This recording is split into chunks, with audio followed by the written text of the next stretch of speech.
Since the inception of the beautiful round leather game, there are moments that will be forever etched in the hearts of football lovers all over the world. Let's take a look at some of the iconic moments in football history.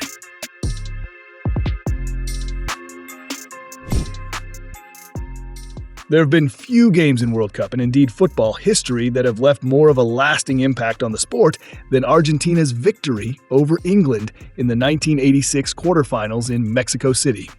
Played at the famous Estadio Azteca, the match was taken over by the greatest player on the planet at the time, and for some, of all time, in Argentina's captain and number 10, Diego Maradona. But while Maradona's second goal of the game encapsulated his brilliance, perhaps better than any other he scored in his career, his first was an equally perfect example of his ability to create controversy and divide opinion. We are talking, of course, about the Hand of God, as Maradona dubbed the opening goal himself after punching an aerial ball past England goalkeeper Peter Shilton. It was and still is the most astonishing moment in the rivalry between England and Argentina that continues to this day. The story of Andrés Escobar is perhaps one of the most tragic moments in world football. Star defender for the Colombian national team at the 1994 World Cup in USA, the 27-year-old was gunned down in his homeland. He was blamed for his country's group stage elimination after he scored an own goal in the 2-1 loss to the United States in their second match of the competition, which made it difficult for Colombia to qualify from the group stage. Less than a week after their exit, Escobar was killed outside the nightclub in Medellin. On the 6th of September 1995, René Higuita surprised the world of football. In a friendly between England and Colombia, a ball went towards his goal and he decided to clear it in very unorthodox fashion. Debutant Jamie Redknapp attempted to launch a cross into the Colombian box, but the trajectory was askew and instead it sailed towards the fuzzy-haired and eccentric figure of René Higuita in the Colombian net. The former goalkeeper, one of the most famous Colombian players is now part of footballing history, was known for coming out of his box and taking free kicks as well. He scored a brilliant free kick in a match against River Plate for Atlético Nacional. The final moments of Zinedine Zidane's international career were unlike any other, but Zidane was a player unlike any other. Zizou, as he is affectionately known, is a FIFA World Cup winner, European champion, UEFA Champions League winner, Serie A and La Liga title holder, 3-time FIFA World Player of the Year. These are just the highlights of one of the greatest players to ever grace the game. At the Germany 2006 final, between France and Italy, deep into extra time, both teams were in a 1-1 deadlock. After some exchange of words between Zizou and Italian defender Materazzi, the French captain, inexplicably lost, is cool with an infamous moment of madness when he suddenly turned and lowers his head and drives it powerfully into the chest of the advancing Materazzi, who is sent tumbling backwards onto the Olympia Stadium turf, leading to a red card for the French football legend. It was to be the 108th and final cap of Zidane's international career and his final act as a professional footballer. Just 4 minutes after the infamous Hand of God, where Maradona used his fist, an act of football sorcery took place. 11 seconds was all that Diego Maradona needed to make football history. A mazy run, followed by a clinical finish, gave birth to a moment of sporting genius. Peter Shilton was left crawling on the ground, just like 5 other teammates, as Maradona slotted the ball into the net on June 22, 1986, at Estadio Azteca in the World Cup quarterfinal. Years later, that goal is still considered one of the greatest ever scored in a World Cup, or anywhere else. Maradona later stated, "I made the play to give to Valdano, but when I got to the area, they surrounded me and I had no space.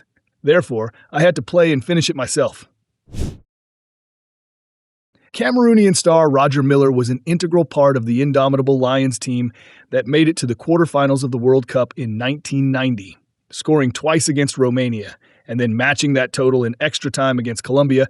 Miller was not only the name on everybody's lips, but the inspiration for their hips. Miller's celebration dance after his winning goal against Colombia is considered the pioneer of the contemporary goal celebration. Known for running to the corner flag and performing a dance that surely inspired Shakira's Hips Don't Lie routine, Miller is the reason why the goal celebration has become more creative and visionary throughout the years. For 7 first-half minutes, Germany conjured football of a savagery unwitnessed against significant opposition in world history. In what was a humiliating 7-1 demolition of Brazil on home soil, a scoreline that left the footballing world in disbelief. On Germany's bench, coach Joachim Löw had a question for his assistant, Hansi Flick. "Hansi, "Tell me," he asked, "is this actually happening?" Lowe describes his feelings at this point as a mix of absolute joy and disbelief. "I just wanted to give some happiness to my people who suffer so much already," David Luiz said after the game. "I just wanted to see my people smiling." It's a result that will leave bitter memories among football fans in Brazil. The date of May 13th, 2012 will forever be etched into Manchester City folklore, as that was the day when a Premier League title duck was broken in the most dramatic of fashions by one Sergio Aguero. Roberto Mancini's side appeared set to fluff their lines when falling 2 goals down at home to QPR, while the Red Devils picked up a 1-0 victory at the Stadium of Light. But a remarkable finish to the season saw Pablo Zabaleta and Edin Dzeko offer City hope before. With 93 minutes and 20 seconds on the clock, Aguero stepped forward to become a legend. Various media outlets covered City's final day showdown with QPR, but it is the words of Sky Sports commentator Martin Tyler that will be forever associated with the most stunning of goals.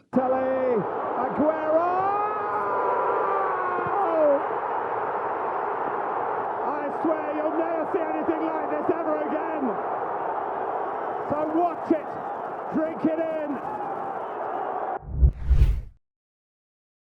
An iconic catchphrase donned during a Manchester derby has become synonymous with the Italian striker.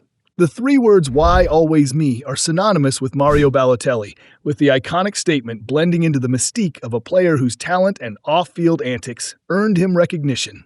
A career which has seen him win 3 Serie A titles, a Premier League, and reach the final of Euro 2012 has produced plenty of highlight reel moments, but the most memorable for many fans remains the "Why always me" incident. It was on June 11, 2010 that the World Cup kicked off at Soccer City in Johannesburg, with the host nation taking on Mexico in a highly charged game that was hailed as a momentous breakthrough for Africa, hosting one of the world's 2 largest sporting gatherings for the first time.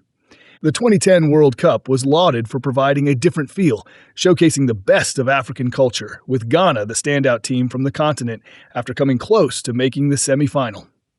Blatter lauded South Africa for hosting the best-ever World Cup in 2010, but believes no African country has the capacity to organize the global tournament again, at least not soon. However, in 2030, Morocco will be the second African country to host the World Cup alongside Portugal and Spain.